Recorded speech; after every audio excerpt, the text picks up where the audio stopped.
Прахоляк, каменно брашно и недобре наредени павета създават проблеми както на живущите на улица Цар Освободител, така и на преминаващите. Това е четвърто лято, паветата се вадят от местата си и се пренареждат абсолютно същите павета. Пренареждането е в окайващ вид, защото те не ги наслагват равни, ами са криво наслагани.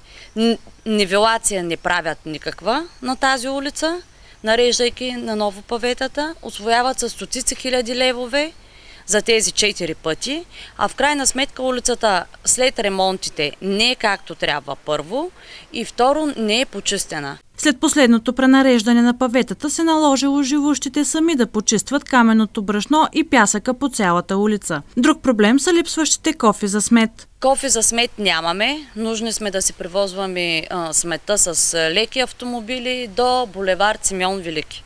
Писахме писмо на господин кмета да дойдат да се почистят последното пренареждане на паветата, но отговор нямаме. Александра Негованова разказва, че са питали работници, почиствали градинката на Оборище, защо не чистят и павирания участък, а отговорът бил, че улицата не е към община Шумен.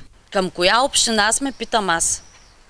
Да се обърнем към нея и да дойдат да се почистят улицата. Улицата е в окайващ вид. Донесаха гранитни павенца, този път ще да се нареди както едната страна, така и другата, която се води тротуарна част, да бъде с гранитни павета. Дойдоха, изсипаха гранитните павета, дигнаха старите павета. На другия ден явно някой реши, че му трябват за къща, вила и прочие.